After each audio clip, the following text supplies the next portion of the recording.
Kita menyadari beragam situasi permasalahan di collection untuk yang penagihan produk kayak kita, ya. Tujuannya kalau mau bikin scoring nanti 0 sampai capek. Udah deh. Terus ini cabut, nyalain lagi. Udah. Ya, udah saya malah aja nih bisa dipakai. Oke. Ya, tadi udah paham ya. Nah, kita lanjut sekarang. Ya, sekarang gua ada. Ya. Alasan delinquency. Apa delinquency teman-teman bahasa Indonesia-nya? Kenakalan. Macet. Jadi kalau ada ke industri keuangan, macet bahasa Inggrisnya itu delinquency. Kalau di sekolah delinquent itu anak nakal, anak bandel. Benar delinquency. Ya. Tapi kalau di kita lain ya.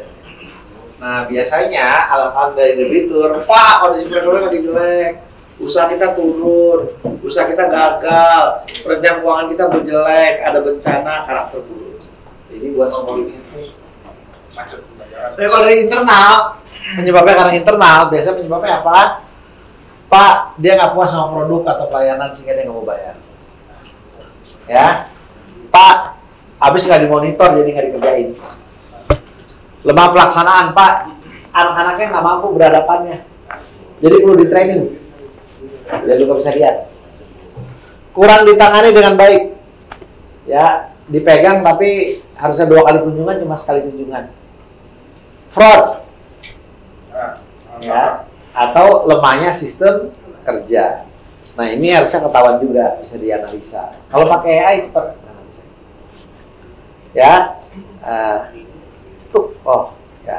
Nah tanpa monitoring, tadi kan ada bagian yang namanya monitoring nih, ya. Nah tanpa monitoring kayak gimana Pak biar benar? Ya kita lihat berdasarkan tingkat resiko dan besar plafon limit. Kalau resikonya tinggi, ya, maka dia pakai in-depth investigation, ya mendalam lah bahasa kerennya. Kalau resiko sedang, moderate investigation. Kalau rendah, minimal investigation. Ya, jadi ketika tingkat resiko ini ada 2, satu dari segi resikonya, yang kedua dari segi limitnya. Nah ini harus ada sistemnya sehingga bisa ngecek limit harusnya berapa untuk setiap profil, ya, dan resikonya berapa. Nanti ini akan menghemat waktu. Jadi yang ini yang nagih, yang orang-orang yang jago misalkan, ini yang jago yang nagih, ya. Yang ini anak-anak yang muda yang baru masuk, ya, jadi junior. Yang ini harus nagihnya sering, yang ini jarang. Itu kan otomatis jadi ngabisin waktu beda. Yang ini strateginya harus detail, jam berapa. Kalau ini dibebasin, lu penting datang. Ini harus hari apa, jam berapa, naganya. Ini strateginya detail, ini enggak. Ya. Nah itu tujuannya yang ada di industri kalau udah pakai analytics, udah pakai data. Ya, kalau di tarik monitoring yang tadi, ya, nih. Jadi kalau on-desk monitoring, ada on-site monitoring, ada exception monitoring, lihat tuh. Ya jadi pakai di meja, ke lokasi, lalu exception.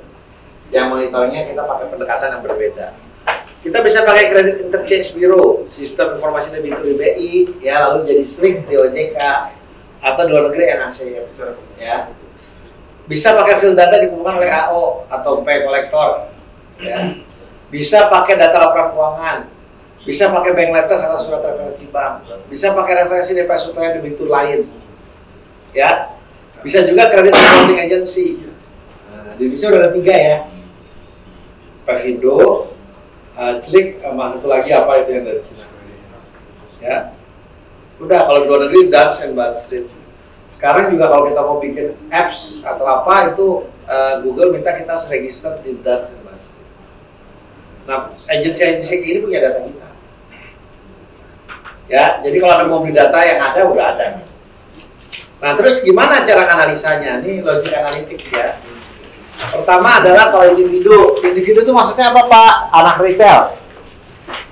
Oh nggak retail, ya. Retail itu akan ngomong apa yang dilihat. Yuk saya lihat di sini dulu ya biar nggak nutupin kawan kita. Ya, retail apa yang dilihat? Pertama, dia iuran sekolahnya atau dokter itu masih oke atau dia bermasalah. Yang ini. Ya.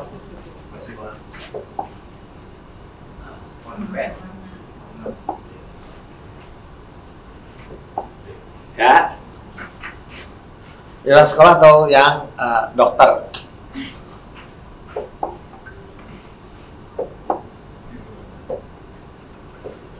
Lagu.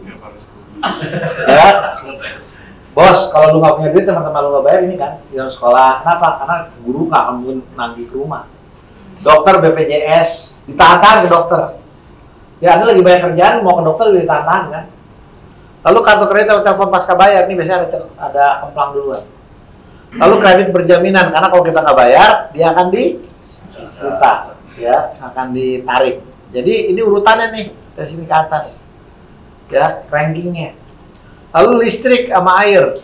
Kenapa? Kalau listrik sama air kagak ada, ribut satu rumah. Apalagi kalau kontrakan udah disegel rumahnya. Betul? Ini urutannya nih. Maksudnya apa Pak Ibun? Ya kalau ini aja dia udah nggak dibayar, ini jangan harapin bisa dibayar lah. Oke. Nah kalau dari logika ini kita masuk ke dia. Ya. Kalau usaha, maka dia akan pajak dan iuran pemerintah duluan yang dibayar. PPh-nya nggak dibayar, PPN-nya mundur. Udah ditarik tapi nggak di-store. Ada yang gitu? Banyak. Begitu udah lewat 2 tahun masuk penjara, itu di Medan. Ya, si dokter itu. Lalu hutang bank. Kenapa? Karena bank nggak bisa serta-merta galak, dia diatur oleh OJK banyak. Lalu baru supplier. Ada yang jangka pendek, menengah, panjang. Maksudnya apa? Gini, kalau Anda buka warteg, maka kalau ada ngemplang, mana yang Anda ngemplang duluan? Telur, ikan, atau beras? Beras. Kenapa? Karena orang itu makan warteg mesti pakai nasi, Pak. Maksudnya yang akan si orang yang punya warteg, mana yang dia nggak bayar duluan? Tagihan beras, tagihan telur, atau tagihan sayur, atau tagihan ikan? Ikan. Kenapa? Tersier. Salah. Kebutuhan tersier. Salah. Sayur, Kenapa sayur? karena sayur itu kan bisa digantikan dengan ikan dan Ya nggak bisa orang jualan kalau ada sayurnya nggak ada yang makan di situ. kalau kita nggak disuplai lagi dengan sayur Pak, itu kan masih ada ikan dan telur yang muncul. Nggak kayak gitu logikanya. Ya. Kalau orang jualan warteg harus lengkap, nggak lengkap nggak ada yang dapat. Ayo, dah saya jelasin. Yang biasa ada kemplang duluan yang jangka pendek lah. Ya? Enggak, kebalik. Ini yang nggak akan ada kemplang. Yang ada kemplang yang ini dulu. Jadi beras tuh biasa belinya seminggu atau sebulan sekali dulu banyak. Ya udah, gua nggak bayar sekarang. Kenapa? Masih ada waktu sebulan. Ntar begitu gua butuh lagi pas sebulan baru gua bayar. Sehingga gua bisa dapat beras lagi. Tapi kalau ikan, sorry ya, telur tuh bisa 2 minggu men. Setelah 2 minggu busuk. Ya udah gue beli aja untuk seminggu, taruh situ. Kan gue udah dibiayain untuk seminggu. Kalau gue nggak bayar besok lagi nggak apa-apa, penting seminggu tuh gue habis dulu, baru itu gue bayar, biar gue bisa ngambil lagi. Ya, udah gitu ngambilnya ke supplier lain. Karena di sini udah di blacklist, supplier banyak kata dia. Habis itu apa? Ikan. Lu mau nggak makan ikan yang udah 5 hari? Gatel, men. Ikan harus harian. Sayur juga gitu harus harian, kalau udah gak segar. Maka kalau kita cek nanti supaya jangka pendek dia apa? Oh, ikan sama sayur ini aja udah nggak dibayar, lu jangan harap ini dibayar ya. Tapi kalau ini belum nggak dibayar, ini masih dibayar, ya kita lihat sekarang produk kita itu produk yang dibutuhkan cepat atau produk yang bisa dia stok. Analisanya kayak gitu, baik beton ya maupun semen. Kalau dia beli, sorry ya, ini untuk membangun anggaplah tuh belakang tuh apartemen. Anggaplah dia bilang per hari itu dia ngabisin 5 ton. Ya, lalu dia sekali mesen ternyata mesennya untuk DO-nya untuk 100 ton. Berarti kan dia mesen per berapa hari? 20. Ya udah selama 20 hari kemudian kita nggak mau bayar kayak aja. Pas sudah hari 19 belum dipikir kalau nggak, ntar hari 21 gua nggak ada barang. Pas hari 21 dia telepon tuh yang lain. Iya, kesik isi gua dong.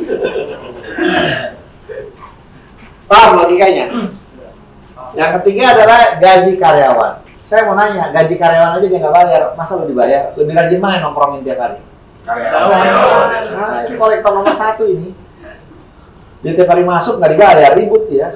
Kalau dia kan nggak tiap hari nongkrongnya. Yang paling kacau saya dulu sama listrik. Sekarang dia mau kerja, gedungnya ditutup, disegel, listriknya dimatiin. Mau kerja apa lu? Ya udah Pak, kita WFH, ngirim apa? Ngirim ininya, ngirim semennya pakai remote control. Kan nggak kayak gitu. Ya. Selanjutnya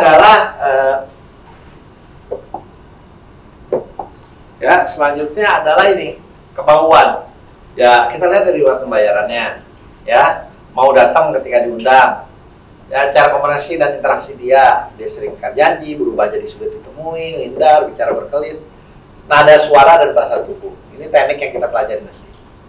Nah, konfirmasi paling awal dari sini paling gampang. Lalu ke sini, lalu ke sini, lalu ke sini. Pertanyaannya, pernah nggak ada tes? Pak, ini kan Bapak ngutang sama kita, Bapak punya utang. Bapak datang kantor kita kan, bicarain kan Bapak yang utang. Yang kita lihat apa ya?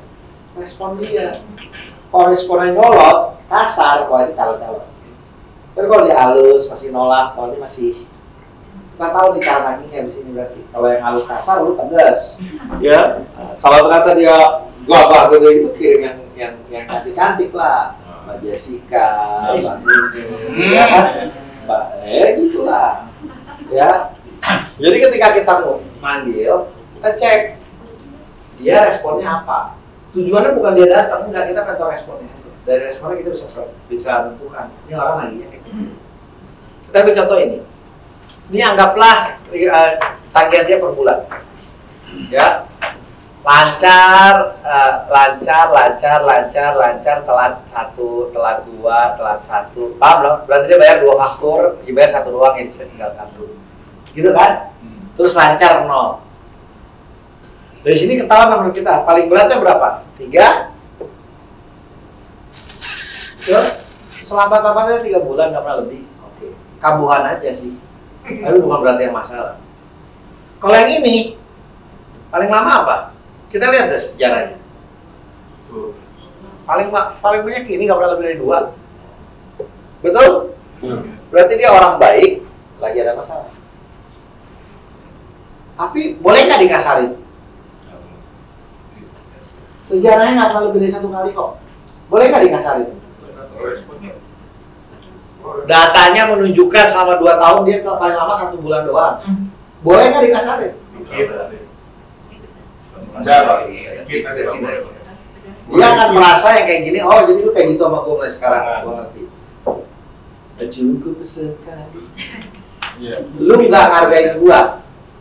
Lu nganggap hubungan kita selama ini dan gua kayak gini, oke, mulai sekarang gua sama lu, gua akan modus-modusan. Dia akan pindah ke yang ini. Iya, betul. Kenapa gua begitu, gara-gara lu begitu. Lu nggak respect sama gua nggak respect sama lu. Kita sekarang modus-modusan ya. Oke? Tapi kalau yang kayak gini, bos, baru aja 3 bulan. Hah?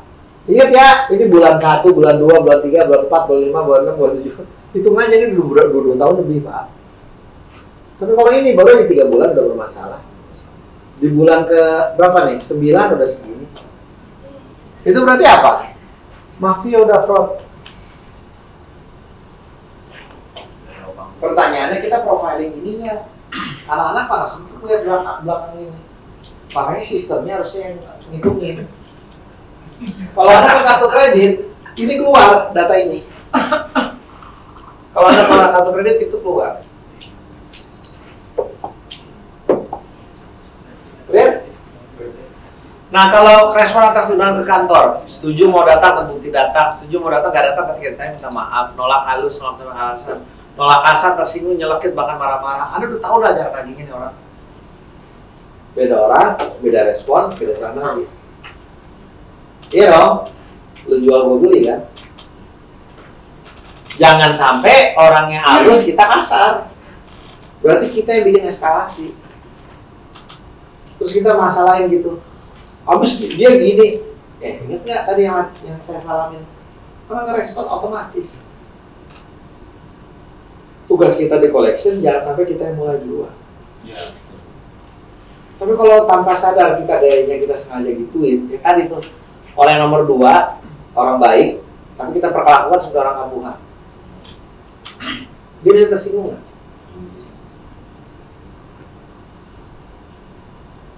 Ya, nah ini jadi satu isu. Ya, terus gimana cara baca eskalasinya, baca potensi masalahnya?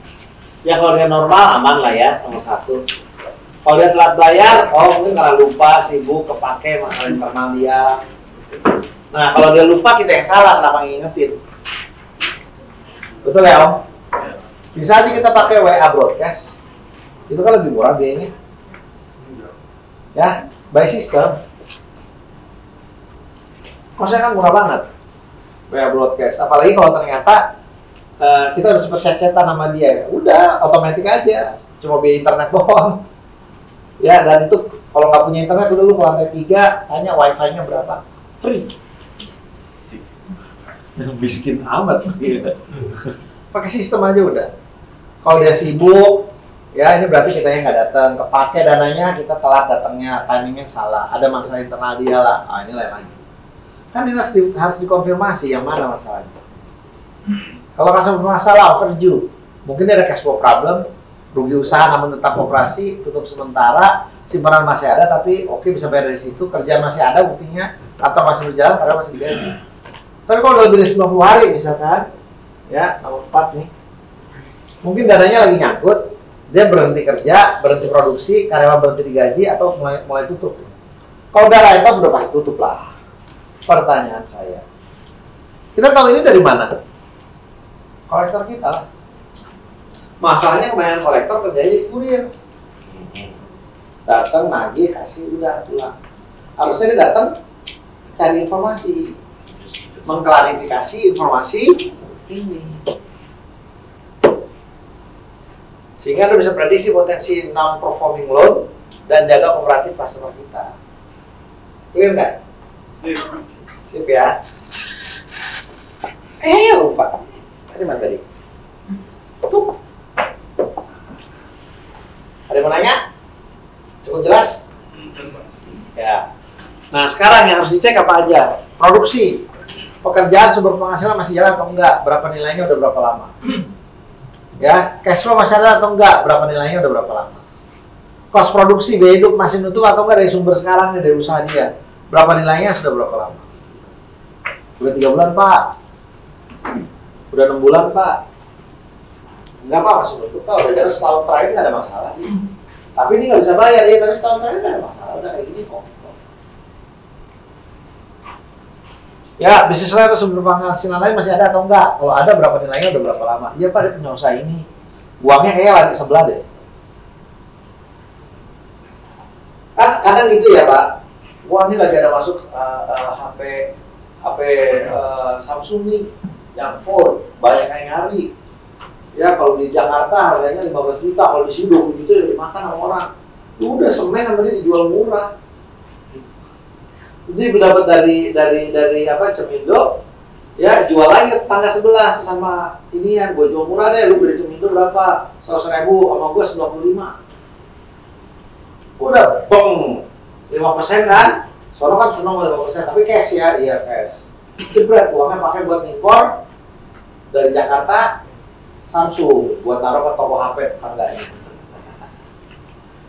Soalnya dapat 5 juta men, 30%. Modalnya cuma 5%, pinjaman lagi dari mana? Cemindo. Kalau gitu mungkin nggak? Mungkin banget. Sangat. Ya ingat ya, di timur, di barat, khususnya timur itu perdagangan antar pulau pakai kapal tinggi banget tuh men. Dan itu biasa banget tuh dia. Sekarang main ini, besok main ini, besok main ini, mainnya musiman, ganti-ganti terus. Jadi bukan pedagang antar pulau tuh bukan mainnya gue cuma ya ada orang gitu, enggak. Ibarat pedagang buah lah, masa gue jualan mangga terus, ini lagi nggak panen mangga, mau jualan mangga gimana? Berhenti gue jualan mangga, ya nggak bisa lah, gue jualan buah. Hah? Pedagang antar kapal, antar pulau apa aja gue jual. Dan alhamdulillah kita punya Cemindo sebagai apa? Kreditor terbaik. Karena barang dia bisa jadi uang, cash. Dan itu yang paling terasa buat rokok. Karena rokok itu nggak nyampe 2 minggu biasanya udah jadi abu. Ya 1 bak. Lu tahu nggak, kebanyakan tukang rokok itu beli rokok bukan cari untung dari rokoknya, untungnya dari dusnya. Dusnya dijual 10.000, 15.000. Rokoknya udah tak masuk lewat, tapi cash ya. Ada yang kayak gitu, jadi dia ngambil marginnya dari tempat yang lain. Nah kita harus pahami ini, anak-anak harus ngerti. Uang simpanan, tabungan, harta yang bisa dilepas, aset apa aja, milik siapa, beli sendiri atau warisan, cek. Tutup sementara, sekarang dia atau masih jalan, kalau tutup sementara berapa lama? Tutup permanen, lebih dari 6 bulan dia nggak jualan lagi, nggak ini. Ya, bahasa kerennya gini, anak-anak suruh datang ke WC-nya dulu. Wah, WC jorok banget, itu udah ketahuan. Ya, atau yang kedua, suruh masuk ke barang-barang di belakang, cek dindingnya. Tebel nih abu, berarti udah lama nggak diurus kan? Yang kayak gitu harus dilihat. Terakhir, reputasi keluarga besar terkenal atau enggak? Sehingga ada apa-apa keluarga besar biasanya mengalami kalau terkenal. Atau udah buang tuh anak. Bisa dicari tahu kalau orang terkenal, kalau nggak terkenal nggak ketahuan. Ya.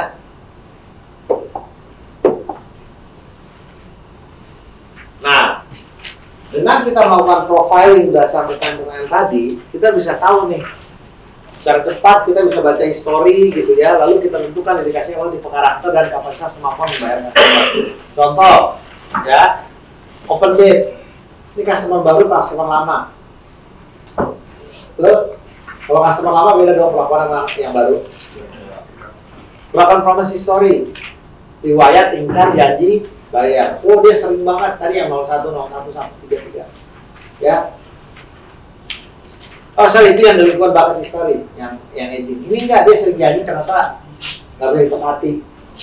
Nah, ya, delinquent bucket history udah. Utilization rate, balance dibanding limit. Ya, biasa kita kasih tahu limitnya, misalkan Bapak maksimal segini, kalau dari segini Bapak harus bayar cash ya. Kalau gedean nih, Bapak udah di luar limit. Dia kebanyakan ngabisin angkanya terdekat limit, misal limitnya adalah 100 juta dari 3 faktur. Ya, justru tuh yang di kita 90, 98 ngabisin limit atau ya cuma 20 juta, 5 juta padahal limitnya cepet. Itu profilnya udah beda loh. Pak, ya. Kalau misalkan ke balance atau limit, nah pada prakteknya ternyata over limit itu masih saja disetujui. Karena nggak bikin sistem, kalau udah bikin sistem nggak bisa dijalanin. Jadi kalau udah bikin sistem udah over limit, mau di keluarin PO apa itu nggak bisa, mau ngirim nggak bisa. Tapi ada eskalasi ke atas yang akhirnya approve ya. Ya alhamdulillah kalau udah kayak gitu. Sehingga ntar kalau dia nggak bayar, kita bilang kan ya aku sono. Ya, lu lagi. Lu tagih, ya tagih, tapi kan bapak yang membutuhin, jadi tolong jangan salahin saya. Jadi bisa kita kerjain terakhir itu. Lagi lah. Enggak, tagihanmu masih banyak. Enggak jawab saya. Iya, kayak gitu kan enak kalau ada yang kayak gitu. Kita kerjain Pak, setelah yang lain selesai. Tapi kalau ada ini yang saya kerjain dulu karena dari bapak kan saya peduli banget Pak. Kenyataan itu yang kerjain terakhir, ini gue selesai dulu. Tapi jangan kedengaran atasan Anda saya ngomong ini ya. Sebelah ini nggak benar, ini nggak benar. Tapi kalau gue jadi kolektor yang gue kerjain itu terakhir, kan, biar kapok ngerasain ntar sejak itu udah kejadian tuh. Tuh kan Pak, saya mau nyoba ini. Kok dikasih udah tau gini? Itu Pak ada surat approval dari ini dulu eskalasi. Malah sengaja gue bikin nggak gue tagih terakhir. Sehingga kalau ada masalah yang disalahin yang approve. Iya, gue sengaja modusin tuh kadang-kadang kalau gue yang jadi kolektor. Tapi ini jangan sampai didengar oleh direktur dan manajer Anda. Mas kontaknya paham ya artinya ya? Kapan terakhir bisa ketemu? Ya, bisa dikontak. Lalu purchase history, yang dia beli barangnya apa aja? Ya, barang yang mudah banget dipindah tangankan. Ya, contohnya mohon maaf, kalau beton itu kan udah kayak berak, susah pindahin. Kalau bensin itu kan kayak kencing.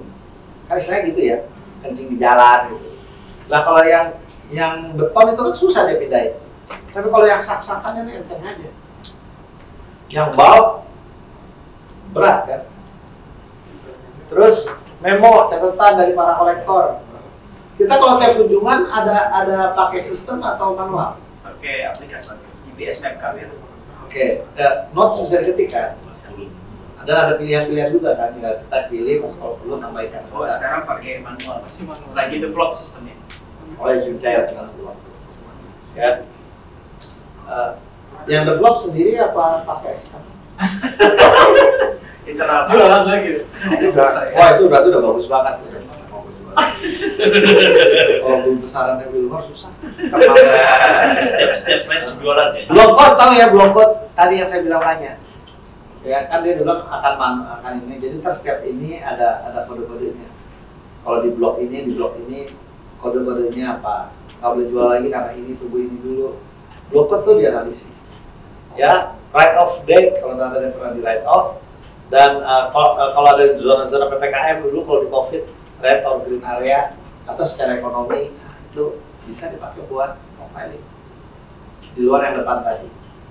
Jadi yang semua saya ajarkan di sini itu semua adalah variabel untuk profiling. Ya, lalu kunjungan kolektor apa yang dicatat? Namanya kuncukan. Apa tuh? Problem.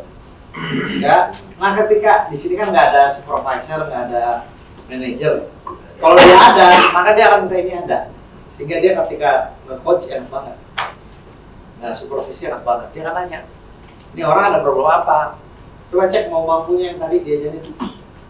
Kalau lu nggak tahu, cari tahu penyebab dia nggak mampu atau nggak mau bayar kenapa. Nih. Akan berapa lama lagi selesainya? Progresnya sejauh ini gimana? Ini harus dijawab oleh kolektor. Kalau dia nggak bisa jawab, berarti dia kurang nyari informasi. Tentu aja ini buat yang udah lebih dari sekian kali gitu ya. Misalkan udah 3 kali janjinya nggak dibayar 3 minggu misalkan. Udah mulai ditanya.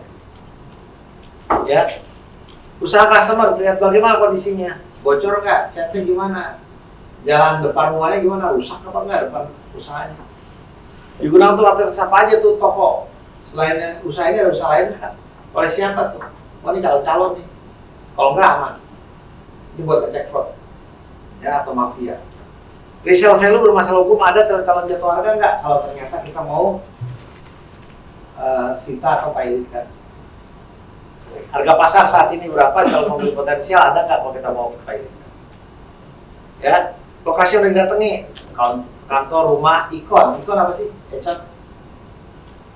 Emergency contact. Biasanya kalau kita customer baru kita tanya, seandainya bapak sakit atau apa, siapa yang bisa kita hubungi untuk koordinasi kalau nggak bisa dihubungi. Kita selalu minta ikon. Cek meragukan masa depannya atau masih potensial. Lokasi lain yang bisa memberikan info lokasi yang sering datangnya atau sumber dana untuk pembayarannya di mana? Iya Pak, dia sering usaha di sini, ada proyek di sono. Catat. Sehingga kalau kita mau pakai profesional kolektor atau orang eksternal, datanya tinggal enak. Kalau yang itu biasanya fee-nya jadi rendah. Karena ini udah matang tinggal digarap doang. Customer alamat valid artinya cari lokasi, sehingga kalau nanti di lokasi sama orang lain aman. Ya, pergerakan jam berapa aja, jam berapa ada di mana ngapain. Info karakter, konflik dengan siapa aja, depositor yang datang atau enggak. Wah Pak banyak Pak, deposit ini yang nagih nggak cuma dari kita aja. Oh harus calon-calon. Udah dari situ bagaimana adatnya? Wah ini daerah Preman, ini daerah Tarsok, ini daerah apa? Anda bikin profiling. Bertemu atau tidak, di mana bertemunya, jam berapa, ketika apa customernya. Dari situ jadi tahu jam yang paling cocok kemarin nanti lagi jam berapa. Hari apa, di mana. Sehingga besok-besok jadi enak karena udah punya data, udah bisa oleh percentage. Data 3 bulan aja udah dapat 12 kali kunjungan kan. Kontak yang sudah ditemui, siapa aja, oh anaknya, istrinya, kasirnya, kapan, hubungannya apa dengan customer, pesan komunikasinya apa pas ngomong orang itu, siapa kontak paling penting dan paling berpengaruh ke customer. Ya, lalu aksi selanjutnya apa? Terhadap problem, terhadap customer, dan barang kita di customer. Clear? Saya mau nanya Pak Ali, kalau punya data ini, strateginya apa? Dan ini harus dicari sama si anak-anak. Clear? Nah, ada 2 pendekatan utama dalam penagihan. Ya, yang pertama adalah doctor collection. Ya namanya pendekatan relationship, character as service. Yang kedua, kolektor as eksekutor. Ya, apa tuh eksekutor? Ya, gayanya lihat aja fotonya. Jadi saya suruh biasa saya Indonesiain customer service, jadi saya ganti pelanggan service ini harusnya saya edit. Ini harusnya customer ya, sering. Sering bingung mana ini? Anda edit aja tulisannya jadi customer. Ya, nanti buat LMS benar. Ya, ada jadi psikolog, jadi konsultan, jadi rohaniawan. Maksudnya apa, Pak? Ya udahlah, lu nggak usah bayar, nggak usah apa, ya semoga diterima di sisinya. Ya semoga dapat rezeki, udah mau apa lagi? Maksudnya gimana, Pak? Iya, Pak, dia sekarang udah diamputasi kakinya dua-duanya karena diabetes, lalu ginjal udah rusak, Pak. Sekarang udah koma, kayak gitu mau enggak lagi? Barang dijual semua, Pak, pengobatan. Jadi Ustaz aja lu cuma bisa berdoa.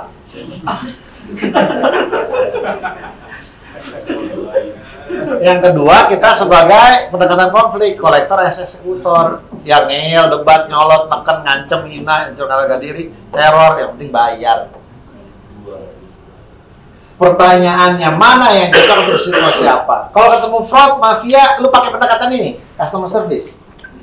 Enggak lah, kalau penjahat tuh ini bisa. Tapi kan harus cari tahu dulu, ya. Nah, kesimpulannya penutup. Maka kita harus tahu bila apa maka harus bagaimana. Jangan semua di pendekatan akhirnya sama. Ini kesimpulan akhir dari perlakuan apa. Kita harus punya kriteria nih. Apa kriteria perlakuan ke customer? Bila customernya begini-gini, maka nagihnya begini. Bila customernya begini-gini, maka nagihnya begitu. Jelas tau? Ya, nggak bisa nagihnya semua tekniknya sama. Beda lah, lain ladang, lain belalang, lain ladang, lain belalang. Ladang sebelah, sikat duluan. Ya, jadi mohon maaf, ini tugasnya manajer Anda dan head Anda yang bikin. Karena ini strategi. Ini nanti jadi S. Oh, ini butuh data, butuh analisa. Oke, Mas Bro. Pak, detailnya gimana? Besok ya, cari pelaginya. Ya, tapi asumsi ini awalnya pakai data tadi aja. Ya, ada yang mau nanya? Apa kesimpulan kita? Nah, saya minta tolong semuanya, ya. Saya minta tolong semuanya, tolong tulis pembelajaran utama untuk aplikasi kerja, apa ide dan ilmu baru dari sesi ini, 3 poin. Ayo tulis di buku Anda. 3 poin. Yang lu pelajarin. Ya, nanti tugas atasan untuk lihat mana lu kagak nulis lu pembelajaran lu apa. Karena beda orang beda-beda yang tidak sesuai dengan kebutuhan di lapangan. Udah ya? Ya, kita lanjut lagi ke materi kedua. Ya, kolektor sebagai bagian dari customer service. Ya, tes. Ya, sama sih. Kawan-kawan, luar biasa. Yes. Kita kasih plus CP buat semua. Semuanya. Sederhana aja, sebentar aja bikin seger. Iya. Kolektor sebagai bagian customer service. Ini menarik nih. Jadi selama 10 menit gak usah lihat buku di depan. Karena cepet banget nih ngomongnya. Meet John Resnick. Perkenalkan, Mr. John Resnick. Siapakah dia? John Resnick adalah Five Manager dari Hard Rock Hotel. Kerjaannya buat ngejagain Five. Sehingga orang tahu ini Hard Rock. Ini bukan hotel yang sebelah horizon, hotel yang lu kesini lu happy, lu aktivitas. Kalau sono lu buat istirahat orang tua. So, ya umur 25 tahun, ya. Umur dia 25 tahun, kerjaan dia Five Manager di Hotel San Diego. Ya, kuliahnya di mana? Bachelor degree-nya di Sheffield University, masternya di Cornell University. Wah, orang pinter. Cornell tuh bukan udah Ivy League juga, ya orang kelas atas gitu, ya. How I get here in 10 words or less, realize what I wanted to do, then I did it. Udah. Kerjaan lu apa? Create experiences for our guests, both they are at Hard Rock and not at Holiday Inn. I'm in charge of all the music at the hotel. Literally all the playlists that we make, gue yang bikin. Kuliah malam-malam cuma bikin playlist sama bikin lagu sama bikin aktivitas apa aja. If a group terus ya, from the lobby to the spa to the cafe to the gym, I can also offer DJ lessons. If a group comes in their annual meeting, ada annual meeting 2 tahunan, ya, it can be a popular thing to see the CEO spinning tables. CEO-nya ikutan, kita rame, gua ngajarin. That's a meeting that you will never forget. Ya, nyari cowok listrik, biarin aja main musik. Ya, my job all comes down to the experience. Tujuan gua bikin pengalaman yang menyenangkan. Lihat depan. Dan lihat belakang itu urusan ngecas. Ya, nah, ya. Jadi tugas gua adalah apa? Bikin pengalaman yang berbeda. Ya, itu hotel that rocks. Tugas dari John W. Resnick adalah create pengalaman itu. Create experience for the guests so they know they stay at Hard Rock Hotel, not the Holiday Inn. Gimana caranya? Playlist lah, bikin activity lah, bikin inilah. Anda lihat, perusahaan-perusahaan sudah bergerak ke arah sana. Dan ini mohon maaf, ini barang tahun 2000-an. Apalagi sekarang.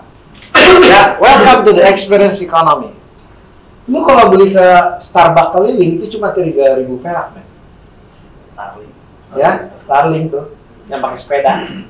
Lu beli yang cuma sasetan 10.000 dapat 12 biji. Tuh yang di sebelah sana tuh yang kopal api, kafe. Tapi begitu lu belinya di Starbucks, men, harganya beda banget. Ya, Starbucks customer experience gak usah diajarin lagi, Anda udah ngerasain.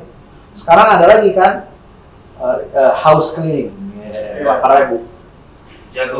Jago, ya. So, what are you really buying? Minumannya atau experience-nya? Di Starbucks bangkunya enak, ruangannya enak, baunya juga pilihan. Lu bisa bikin di rumah kalau lu mau. Experience-nya yang dijual sama dia. Ya, inilah the experience economy. Ya, jadi ada experience ekonomi, ya. Lalu customer experience, the experiential customer service. Kenapa? Dulu orang sebenarnya bikin produk, habis itu laku. Lalu produknya dikasih service. Tapi sekarang nggak lebih lagi, dibikin program untuk menciptakan experience. Karena sekarang udah eranya bukan lagi service ekonomi, tapi experience ekonomi. Pengalaman pertama begitu menggoda, kesan pertama begitu menggoda, selanjutnya Terserah. Gitu kan? Ini udah berkembang ekonominya. Apa yang dicari dari situ? Yuk kita lihat sebentar. Ya, fokusnya kalau customer service, kita bahas service dulu ya. Kalau customer service dari kita fokusnya. Customer experience yang dialami customer apa? Ya, kalau ini customer satisfaction, targetnya ini enggak unique customer experience. Best practice yang terbaik dari kita apa? Kalau ini yang terbaik yang bisa dialami customer. Kalau ini konsumsi ulang, biar dia beli lagi. Kalau ini dia cerita ke orang lain. Di sono gini loh, di sono gini.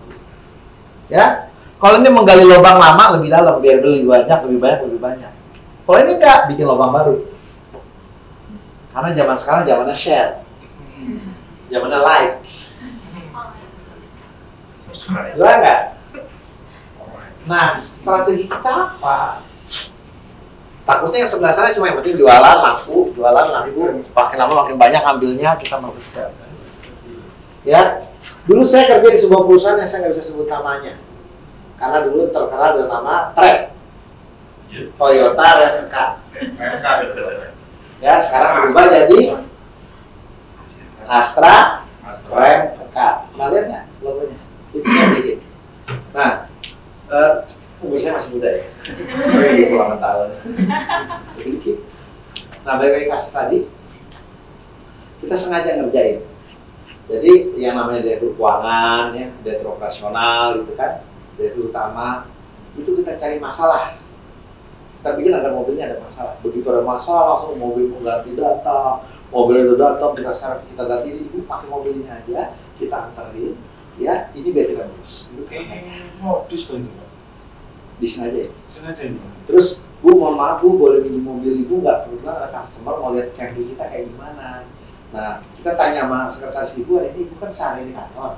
Nanti sore kita kembaliin. Kita cuma kayak juga mobil camping kita kayak gini. Maaf ya Bu, boleh pinjam ya? Kamu di mana sih? Kebetulan mobil kita lagi habis semua Bu yang disewa. Jadi kita minta tolong Ibu nih, mohon aja Bu. Ya udahlah. Dan kayak gini lagi ya. Iya Bu. Sore jam 5 dia keluar, mobilnya belum ada. Mana nih mobilnya? Marah. Oh ternyata mobilnya diparkir di sono. Oh di sana, datang ke sini. Gimana sih saya mau naik? Cekrek saya kan mau buru-buru. Besok. Ya, Pak, trek mahal Pak, 55%. Dia mahal, tapi kalau ada masalah dia lebih enak udah diajak. Harga kita lebih tinggi dibanding yang lain, tapi dia pilih kita karena experience-nya beda. Padahal itu experience-nya emang direkaya. Pokoknya udah PIC kencing ini kerjain, bikin dia happy. Ada anggarannya, emang dibajetin. Paham nggak? Itu strategi. Customer yang untungin, pujaan hati, itu dibikin experience. Yang nyebelin, ya udah transaksional aja. Eksekusi. Jelas? Kalau untuk semen Pak, experience apa yang ditawarkan? Kalau sama yang tadi, apakah mutunya drop sengaja di-dropkan bukunya gitu kan? Enggak. Kalau semen bagaimana langsung cara menciptakan Business dinner, golf, jalan-jalan, ada event, banyak om. Dibikinin training, panggil orang dari Emnos, dia datang free, dia dikasih kamar hotelnya. Training ini cuma 2 jam aja sih yang rame-rame pergi ke sini, pergi ke situ. Dimana setiap orang itu nanti ada satu, yaitu salesnya yang nempel. Ya, lalu kalau lagi ada masalah apa, pak kita nggak ada unit, bang, oh tetap beneran kita drop, diprioritaskan ke drop barang ketika dia butuh cepet. Kan pasti ada masa-masa di mana orang lagi di-top kan. Saat itu customer yang bagus kita itu servisnya, pengalaman itu bikin beda. Banyak caranya om. Ibu, Ya. kalau dalam penagihan gimana customer service-nya Pak Ibu? Ini namanya satu sesi. Jelasin. Bentar, ini baru mulai nih. Ingat ya teman-teman, service excellence can create unique experience. Sebaik-baiknya service tetap nggak akan bisa menciptakan experience yang unik. Ini lihat nih, didatengin nama burung merak. Nggak bisa loh. Emang harus direkayasa, emang harus diciptakan. Kita udah tahu trennya kayak gimana, modelnya kayak gimana. Kita tahu ya ada duitnya. Nah, nanti kita bilang, udah Pak, nggak apa-apa Pak, saya ngertiin tuh kali ini. Ya udah Pak, orang kadang-kadang ada susahnya. Saya kasih tahu ya, mohon maaf ini saya dosa. Ya, kalau di agama Islam itu disebutkan, kalau lu masuk surga, surga kan tuh ada 7 tuh, langit tuh ada 7. Di setiap langit ada surganya. Lu mau level yang mana? Saya keluar topik ya, agak serem ceritanya ya. Makhluk terkuat di bumi ini apa? Ya, saat ini ada makhluk terkuat di bumi ini.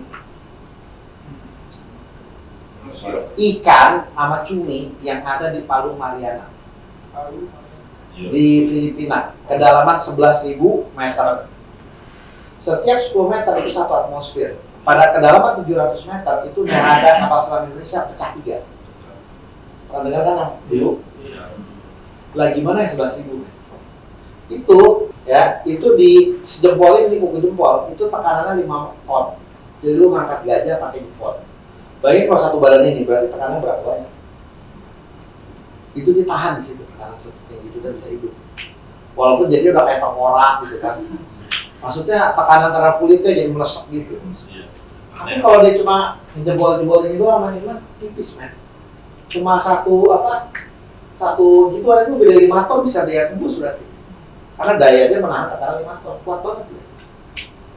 Ya, satu ya, itu buat dapat gambaran ya. Yang kedua, lu tahu nggak? Nih, gue pas ngecek astronomi bintang itu udah dipetakan. Ya. Kita ada tata surya. Ujungnya itu adalah matahari. Itu bukan bintang yang normal. Ya karena dia nanti itu cuma gas sama ini aja kumpulan. Yang udah jadi berat, jadi padat itu lain. Tapi kumpulan bintang dan tata suryanya itu ngilangin galaksi. Oke? Intinya galaksi selalu black hole. Selalu black hole. Di black hole, satu hari di black hole itu 10.000 tahun di sini.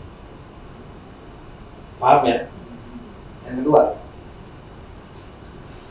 nanti galaksi itu punya kelompok kecil galaksi. Jadi kumpulan galaksi ngitarin satu galaksi. Kelompok kecil galaksi ngitarin kelompok besar galaksi. Jadi kelompok kecil dengan galaksi-galaksi di dalamnya ngitarin satu. Pada satu galaksi aja itu udah jutaan miliaran tata surya. Bintang dan tata surya, bintang dan planetnya maksudnya. Oke? Lalu ada kelompok besar, lalu ada gugus kecil, lalu ada gugus besar. Lalu ada mikrokosmik, lalu universe. 7 lagi. Dan semua pusatnya selalu black. Jadi bayangin ketika disebut Tuhan Maha Besar. Di dunia ini cuma ada 4 gaya. Saya nambahin satu jadi 5. Tapi ada 4 gaya. Gaya pertama apa? Nuklir lemah, fusion, H jadi H2, H5 H2. Lalu nuklir kuat yang ledakan jadi bom atom, pecah, belah. Tahu ya? MC kuadrat ketika dibelah maka dia melepaskan energi dia banget. Yang itu nuklir kuat. Lalu elektromagnetik. Nah, lanjut ya. Yang ketiga apa? Gravitasi. Yang menarik itu dari langit 1 sampai langit ke-7 semuanya ngitarin pusat langit yang ke-7. Kita di pinggir kan galaksi 51. Itu semuanya ngitarin langit yang paling pusat langit tengah, di mana Tuhan di situ berhubungan. Pertanyaan gue cuma satu. Itu tekanan tarikannya seberapa gede? Dibayangin dari Palu Mariana. Kita di sini aja kan kita dilingkupi dia, kita ditarik gravitasinya. Maka kalau bilang Tuhan Maha Besar, ya, akbar besar gitu, ya itulah kejadiannya. Dia melingkupi kita sini. Karena kita ditarik sama dia, ditarik. Dan dalam apa? Dan Tuhan bersumpah sesuai dengan garis kadar bintang-bintang.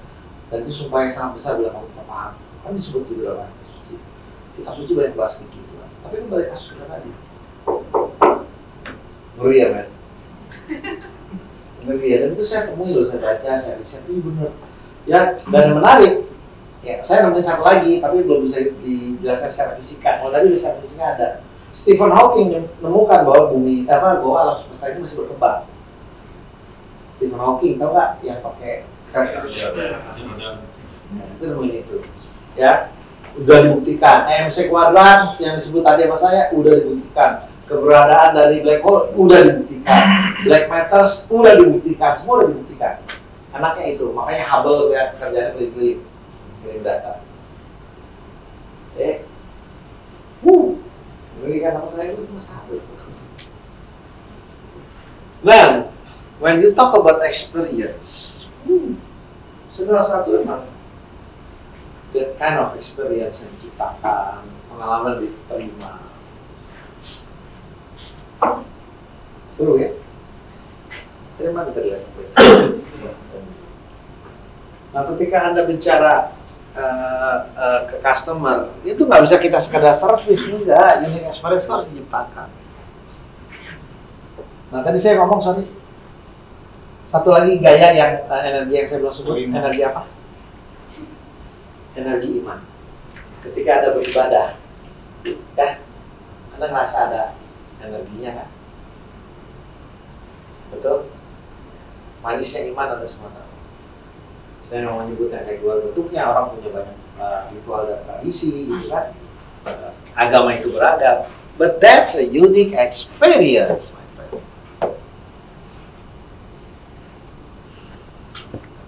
Ya, lu bisa riset lu pakai ChatGPT yang gue omongin. So why you up here? Udah ada, kalau di kita namanya AI, ada namanya algoritma. Kalau di agama Islam disebut Lauhul Mahfuz. Sudah ada buku besarannya, takdir-takdir lu, jalan hidup lu akan kayak gimana. Ada dua, nasibku saat ini sama jalan destiny, jalan hidup ke depan. Kalau lu pakai A jadinya A, lu pakai B jadinya B, lu boleh milih. Tapi semuanya udah diatur kan. Seru ya kayak gitu-gitu. Udah. Nah, kita dapat dari mana experience? Apa yang kita lihat, dengar, cium, lakukan, rasakan, sentuh. Ini. Ya. Dan pengalaman dapat diperoleh cukup dengan mental, tidak harus melakukan secara fisik. Ini ada gamenya. Ya. Contohnya adalah gini, dengerin saya dulu ya semua ya. Bayangin ya, Anda ngambil jeruk, ya. Jeruk nipis yang masih asam banget, dibelah lalu secara mental orang bisa diprovoke. Nggak harus kejadian secara fisik. Ya. Namun dari semua ini, ya, ini yang paling penting. Kita mau fokus kemana? Kebanyakan orang akan lupa. Dulu kita ngomong apa? Dulu kita mukanya gimana? Dulu kita ngapain? Tapi mereka nggak akan pernah lupa, Pak. Apa yang mereka rasakan, what they feel, atas apa yang kita perbuat, perasaan terhadap kita, how they make you feel towards it. They will never forget. Orang ini dulu bantu gua pas gua susah. Orang ini gini-gini. Nah, tadi saya cerita ya tentang yang akhirat gitu ya. Di agama saya percaya pahala dari dua hal. Satu, kalau lu nyolatin orang meninggal sama lu nganterin dia meninggal. Gua nggak mau nasib gua, mohon maaf ampun ya, gua nggak mau nasib gua kayak Nabi Adam. Lu tahu apa Nabi Adam? Ya mungkin saya salah, tapi Nabi Adam tinggalnya di surga yang udah kayak hutan, semua tinggal petik, tinggal ambil. Gua pengen kayak istrinya Fir'aun yang sama Nabi Musa tuh, dia bilang doanya apa dia? Ya Tuhan, balaskan aku ya dengan cara bangunkan aku istana di akhirat di surga nanti. Dia kagak mau jadi rakyat jelata yang tinggal di hutan. Dia mau istana, berarti jadi bangsawan lagi. Kalau lu nyolatin orang meninggal kan disebut pahalanya. Apa tuh? Mohon maaf nih ya, agak sedikit keluar topik. Satu gunung Honda. Gua kagak mau gua nanti di surga, gua nyampur sama yang lain, gua pengen punya area gua sendiri. Nyolatin satu gunung Honda, itin satu gunung Honda, dua gunung Honda. Kalau gue gituin 100 orang, gue dapat lahan seluas 100 gunung, kan lumayan itu punya gue semua. Kalau mau masuk, gak bisa ngajarinnya. Lu bukan ibu, lu mau dikasih izin sama ibu, gak bisa masuk lu. Iya, itu yang gue cari. Pengalaman yang berbeda, ini yang berbeda. Nah, lu maunya gimana? Yang penting gue masuk surga. Di mana airnya mengalir seperti yang aku judulin juga batik aja. Gua nggak mau jadi orang susah kok. Dulu aja. What kind of experience lu mau bikin? Nah, yang menarik tadi ya, ini nih. Orang tuh gak akan lupa perasaan terhadap kita, ya. Lu dulu baik banget. Nah, ketika orang meninggal, gue dateng, gue urusin, sampai selesai, gue temenin. Itu memorinya beda loh. Dan orang lagi seneng ditemenin. Betul nggak? Iya, betul. So, kalau Anda tadi ada nanya, kolektor kita harus kayak gimana? Setiap ada kesulitan, kemalangan, sakit, rumah sakit, kolektor sudah jenguk. Itu langsung. Betul nggak? Kejawab kok. Ngomongnya panjang ya, jadinya kesini doang. Field dong. Ya, lu gitu sama gua, nggak akan lupa gua, sampai mati nggak akan lupa gua. Pernah nggak lu begini sama orang? Baik positif maupun negatif. Jadi, ya dari semua jalur buat experience yang paling kuat itu adalah how you make me feel.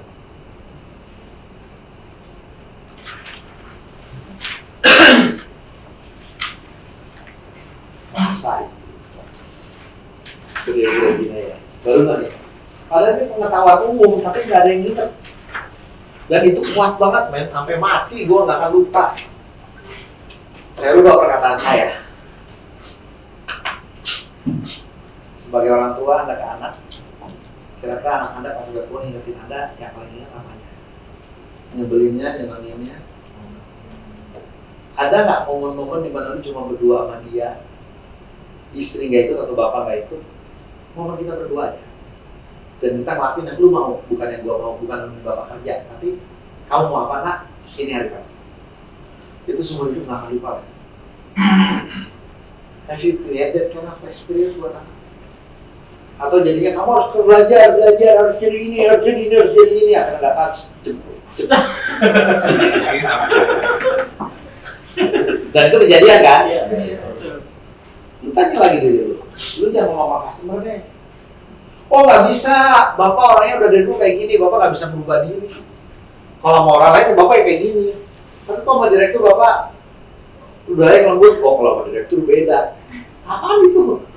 Bilang nggak bisa, bapak orangnya kayak gini nggak bisa dirubah lagi. Oh sama direktur kok bapak jadi semuanya, iya kan dia direktur, apa presiden apa gitu, iya kan dia presiden. Artinya kita nggak ada nggak penting, udah gitu aja. Pakai bapak nggak mau berubah buat kamu, tahu buat orang lain yang penting mau. Kan gitu. Ya I cannot go.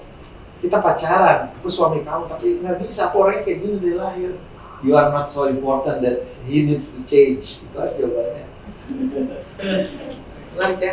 Ya. Jadi kalau Anda mau nanya ukurannya experience, ya ini yang dia nggak akan lupa. Ini buat saya keren banget nih, Mari Angelou yang bikin. Saya Indonesiain buat Anda. Ya, Kate Farazi, we are moving out of the information age and into the relationship age. Anda paham nggak nih? Paham nggak? Main game, main VR.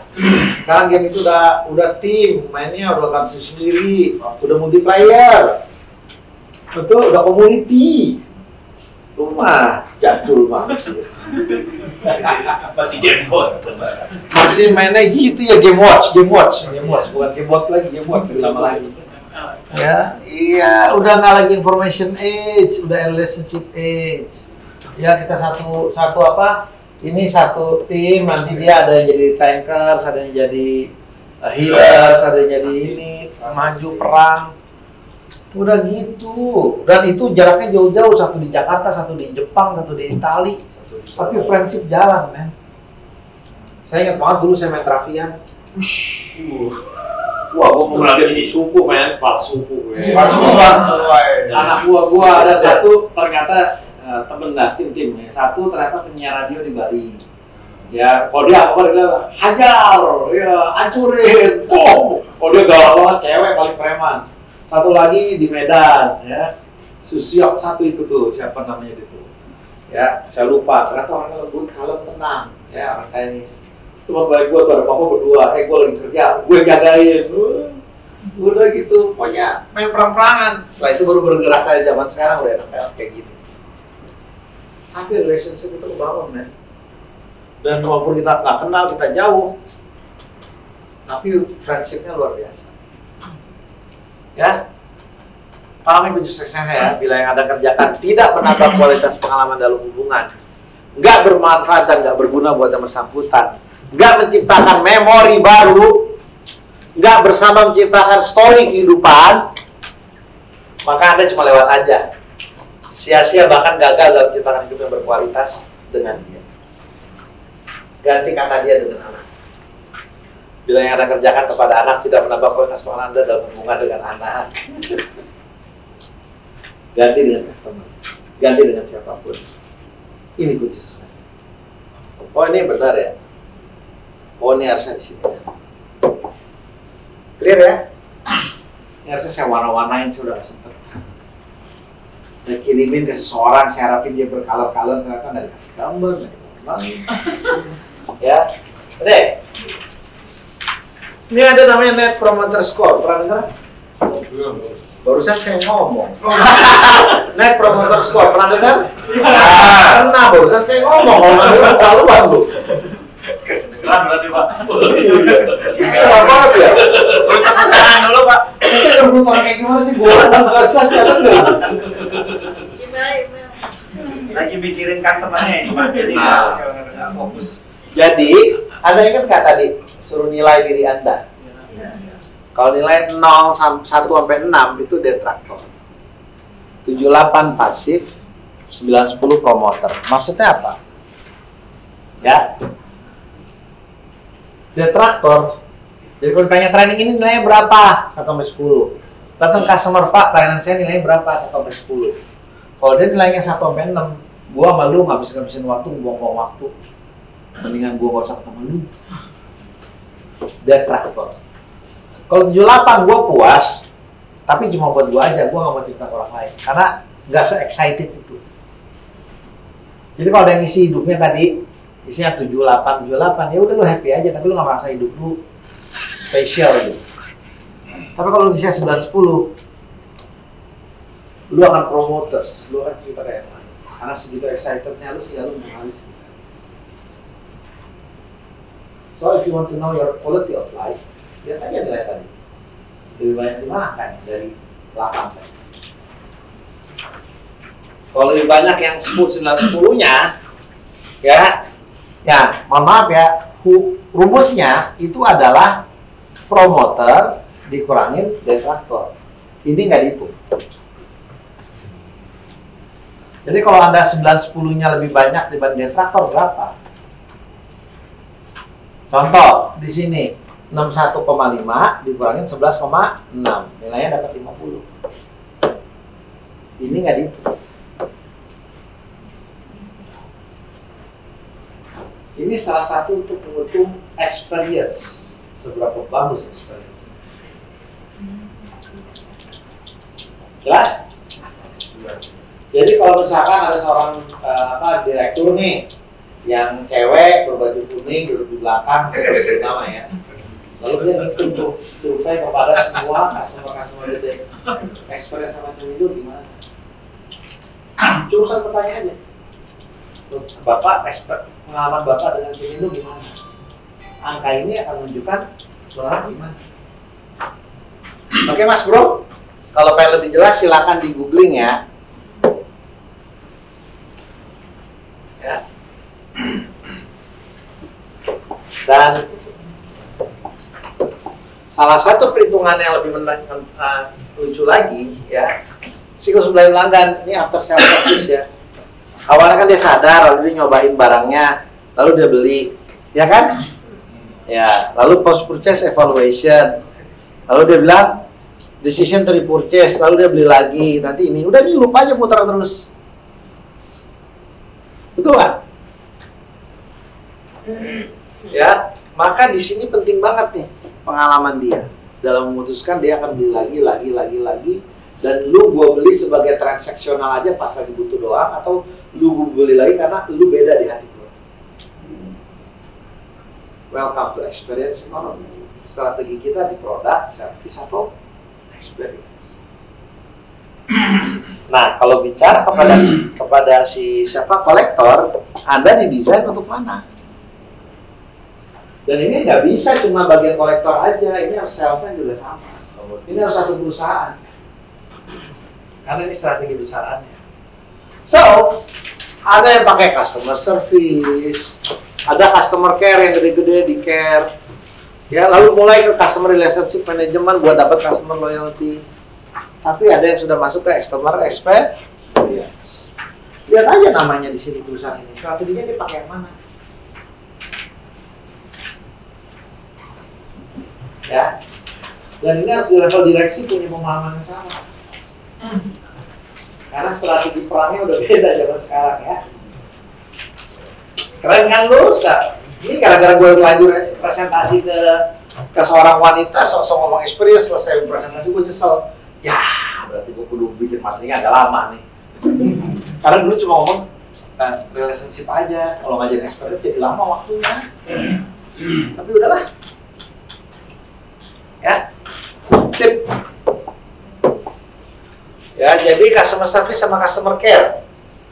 Ya. Nah, kalau customer service itu yang ini tandain ya. Kalau Kalau care itu yang ya. Kalau customer service itu ngadepin komplain. Kalau customer komplain dia nggak mau bayar, gimana caranya? Kalau customer care itu hubungan pelanggan agar dan retensi pelanggan. Ini kita nggak usah ngomongin jauh-jauh ya, nggak usah ngomong experience ya.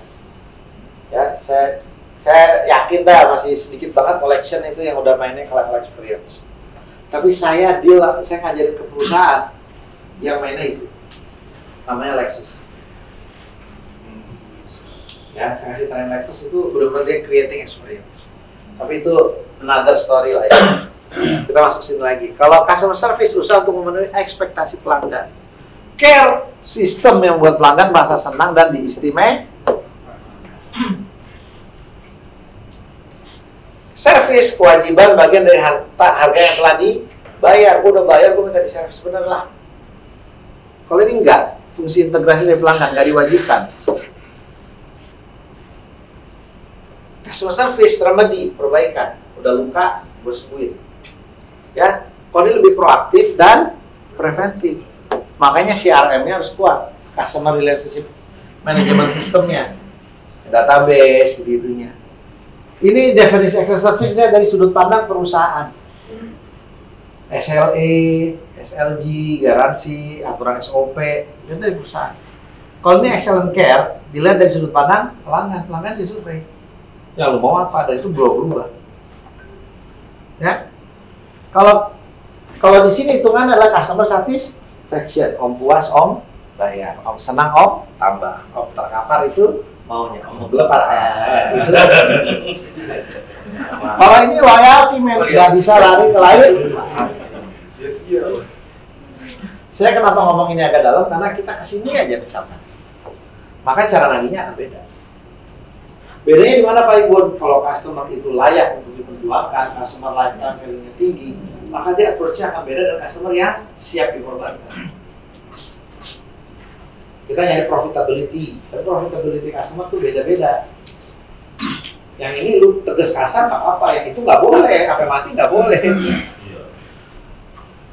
Ya, ini om. Salah pencet.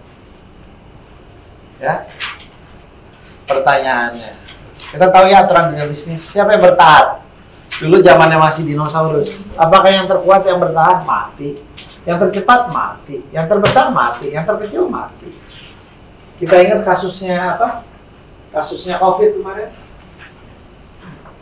Ya, yang gede-gede, saraf-saraf udah besar, udah hebat, mati juga. Intel sekarang mau mati. Padahal dulu Intel, wow, komputer apa kalau pakai Intel, ya nggak? Ini bulan tahun ini lagi tahun hidup matinya Intel nih. Bisa jadi dibeli sama Nvidia. Nvidia itu yang paling tahu PBGT. Ya, nah, siapa yang menang? Siapa yang bertahan? Nggak ada yang ngomong menang. Yang kita tanya yang bertahan. Ternyata yang bisa beradaptasi. Nah kalau situasinya zaman udah berubah, lo nggak beradaptasi ya mati lah. Nah Indonesia adaptasi utama biasanya terhadap regulasi, yaitu apa? Aturan hukum, undang-undang perlindungan konsumen. Yuk dibaca teman-teman. Pasal 1, pelaku usaha yang melanggar ketentuan dipidana penjara paling lama 5 tahun atau denda paling banyak 2 miliar rupiah. Tapi nomor 2, 1, 2, 3 terhadap pelanggaran yang mengakibatkan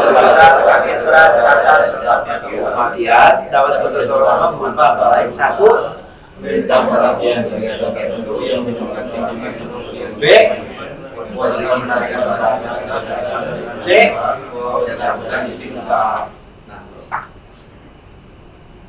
itu terjadi sama Citibank gara-gara izin otak mati. Kita nggak tahu dia matinya gara-gara dia kena serangan jantung atau dia gara-gara emosi jantung jadi tak. Tapi bisa aja kan lu datang nagih, lu marah-marah, lalu dia emosi, kena serangan stroke. Kalau kena serangan stroke karena ada sakit cacat tetap atau sakit berat, maka yang namanya Cemindo hari itu juga bisa tutup. Dan alhamdulillah Citibank gara-gara itu akhirnya kartu kreditnya jadi dari yang paling gede jadi kecil karena 2 tahun nggak boleh jualan. dan sekarang dijual. Udah nggak ada lagi, bukan Citibank lagi.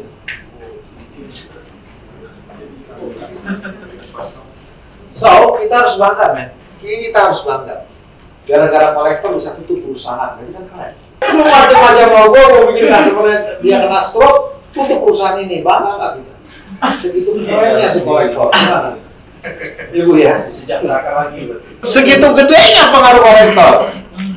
Dan udah terbukti. Ya. Undang-Undang Perlindungan Konsumen nomor 8 tahun 99 ya bilang ya dalam pasal 4 hak konsumen adalah hak atas kenyamanan, keamanan, keselamatan, memilih barang atau jasa, dapatkan barang sesuai kondisi tajam yang dijanjikan, hak atas informasi yang benar, jelas dan jujur, hak mendengar pendapat keluhannya, hak advokasi, hak pembinaan dan pendidikan, hak dilayani secara benar. Banyak itu. Sekarang nambah lagi 2 ITE ya kalau di internet sama PDP, perlindungan data privasi. Sehingga kalau datanya itu bocor bisa ditutup juga perusahaan. 3 ini ya. Tapi dasarnya PDP itu dari sini, perlindungan konsumen. Karena data privasi itu melindungi konsumen. Dan tuntutannya PDP lebih keren lagi, Bu. Dihukumnya langsung denda 2% dari revenue setahun. Jadi penjualan Cemindo berapa setahun? 1 triliun. 5 triliun. Bayar sini 2%.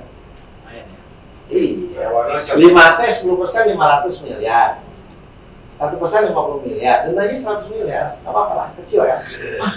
So nagih pakai stro gini-gini, ini Pak Nur pas asesmen ini lupa gini, bocor kasih orang, PDP.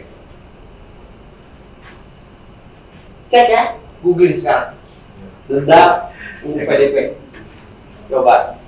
Denda PDP revenue gitu aja. Revenue persen. Revenue bukan margin, bukan profit. Penjualan.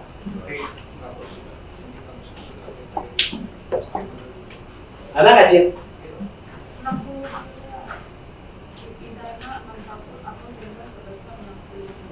Itu denda kalau pidana. Lanjut lagi.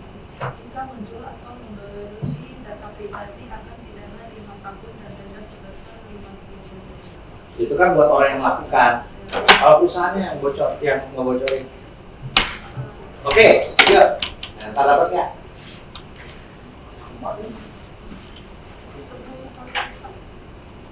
Ya, pokoknya kita dapat lah ya. Itu kan udah miliar-miliar kan? Oke, teman-teman lihat depan yuk. Ya, saya minta tolong lihat depan. Lihat depan. Ya, saya minta semua bareng baca ya. Ya, kalau coba bukunya sekarang ada tulisan tuh, baca deh, Wan.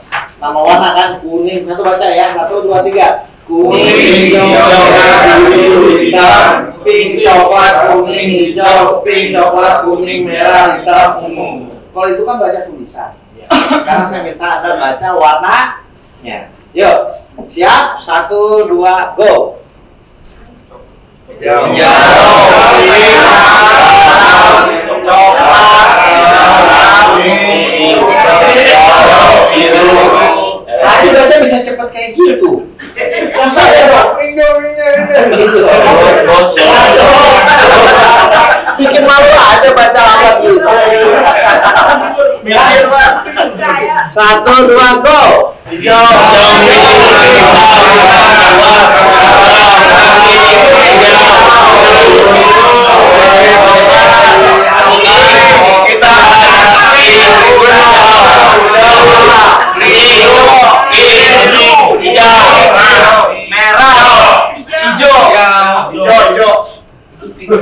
Bilang ungu siapa? Kenapa bisa? Ya udah, kenapa bisa begini?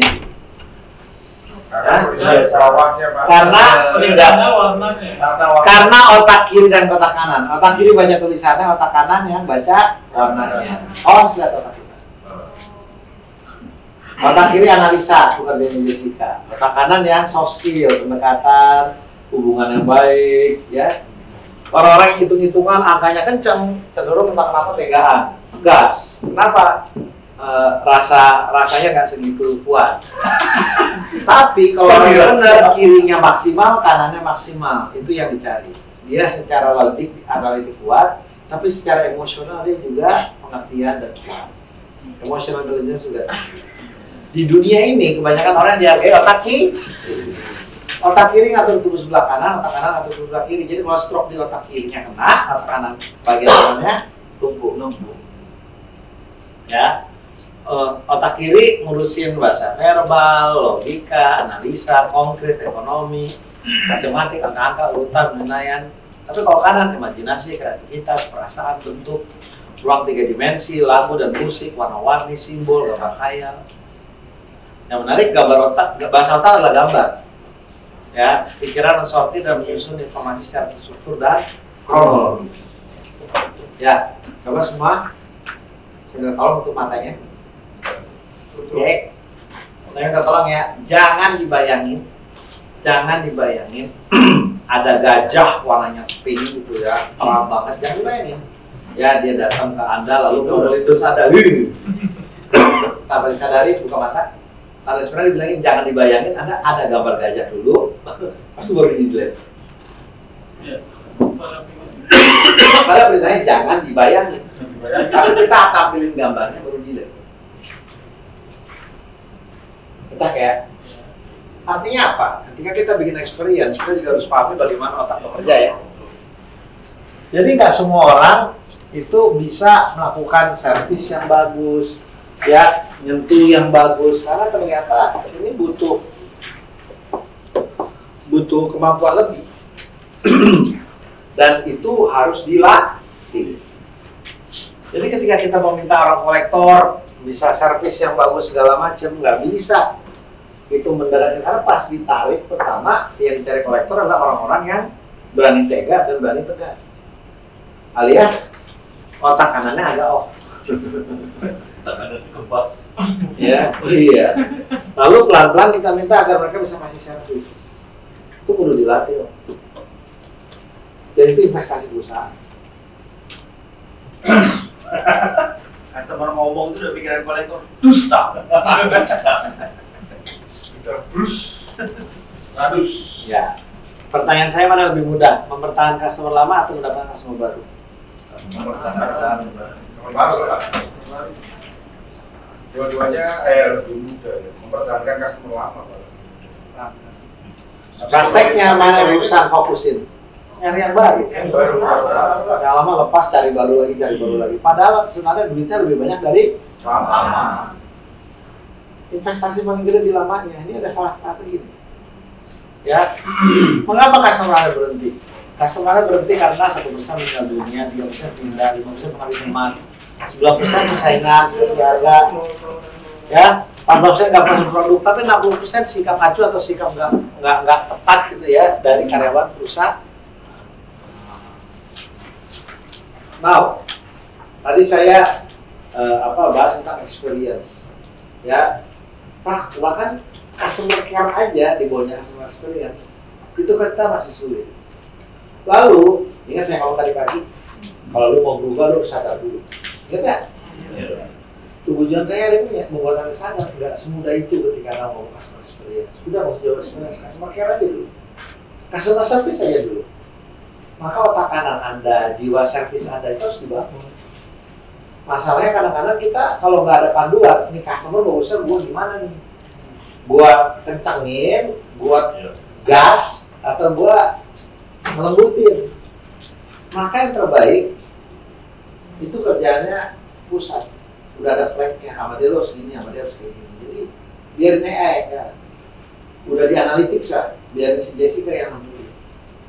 Customer ini, lu kayak gini, customer kayak gini, berdasarkan data profile yang kita punya.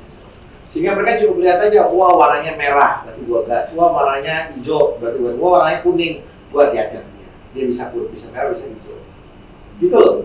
Anak-anak gak usah mikir kolektor, dia tinggal lihat aja perintahnya gue harus ngapain sama dia. Nanti dia menyesuaikan cara lagi.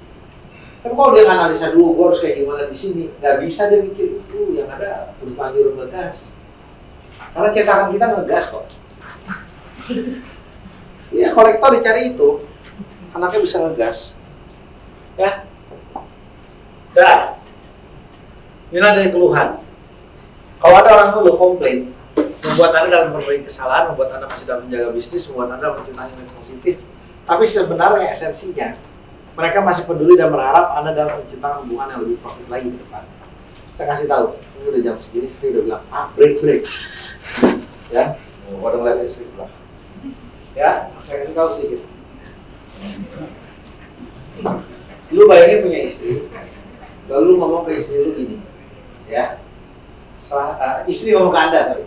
Istri ngomong ke Anda kayak gini. Terserah, Bapak mau pulang, pergi, mau kemana?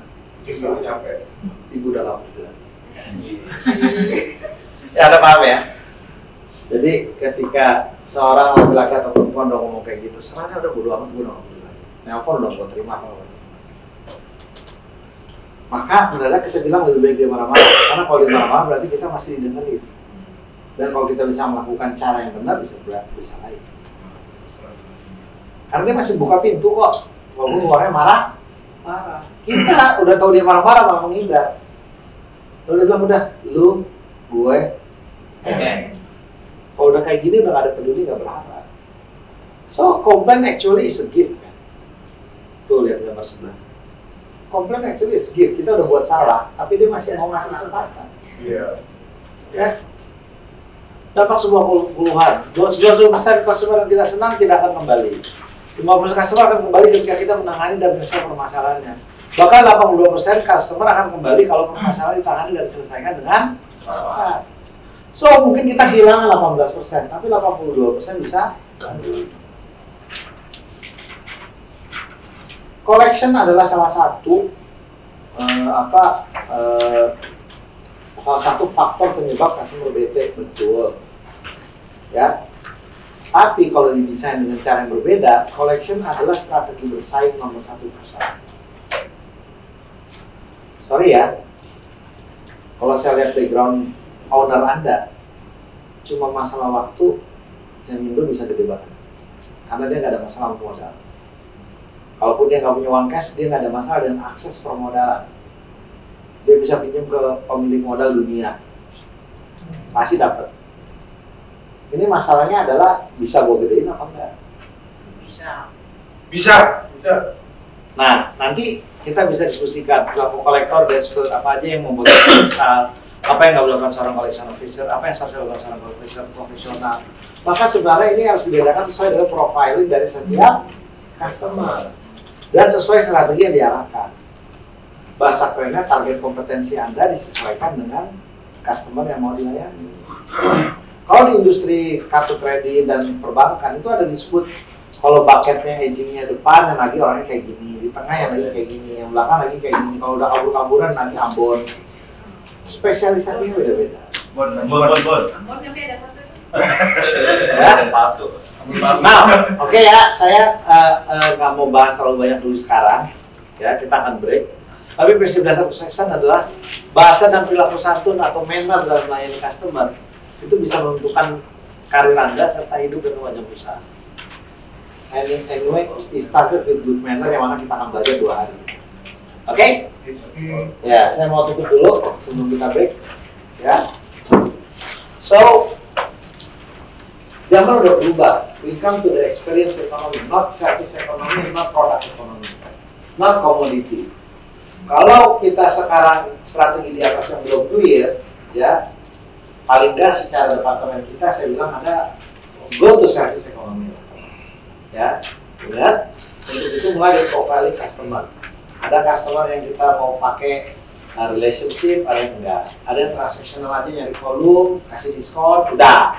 Ada yang kasih service, ada yang bahkan kasih program. Apa program terbaik?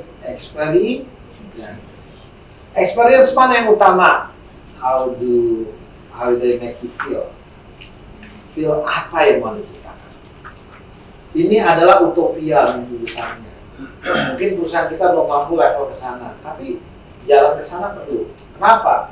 Secara postur, ya, secara kemampuan perusahaan Anda nggak ada masalah modal. Selebihnya tinggal bangun doang. Tapi prototipenya itu ada di Anda, cikal bakalnya ada di Anda. Karena besar mulai dari kecil. betul nggak? Ya, ntar Anda akan punya anak buah, akan punya junior.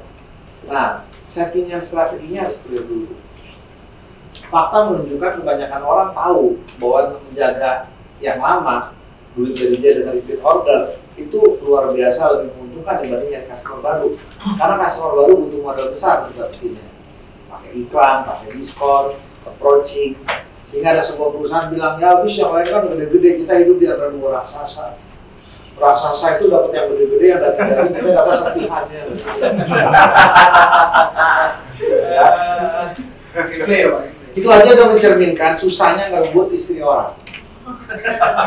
Betul kan? Karena dia udah punya customer-nya yang gede-gede itu. Kita buat masuk aja udah susah. Ngerebut istri orang susah. Lalu kita bilang lebih enak cari yang baru. Yang bagus-bagus sudah disikat sama orang. Kita dapatnya lepehannya, barang bekas orang. Lepehan orang kan gak enak. Nah, itulah begitu dapat yang bagus. Kalau kita ada profiling, yang bagus itu gimana cara bikin program. Kita bikin program yang berbeda dalam collection untuk setiap profil kas. Ini ada bagian head office yang bikin, ada kita yang tinggal jalan. Ya, saya nggak rekomen kalau mikirnya itu ada di level eksekutor. Pelaksana itu kalau bisa tinggal jalanin. Mikirnya itu di kantor pusat, dikasih aja di flagnya, ditandain di customer itu bahwa saya handle dia kayak gimana. Ya. Di lain pihak, secara sistem regulasi, ternyata customer perlindungan konsumen, customer protection, itu udah jadi satu kewajiban dan keharusan. Baik secara internet, secara digital, maupun secara datanya, perlindungan data pribadi. So, Anda udah nggak usah main-main di sini. Collection yang salah bisa bikin perusahaan tutup. Tapi collection yang benar bisa bikin perusahaan hidup ya. Semua dimulai dari bibit yang kecil sebelum akhirnya dia setelah 4 tahun bisa menghasilkan buah sawit yang akan dipanen terus selama 20 tahun. It's all in our mind. Nah, training setelah session ini kita akan bicara skill aja. Ya, strategi, logik, konsep udah selesai. Sampai besok kita ngomongin cuma skill aja. Cukup ya?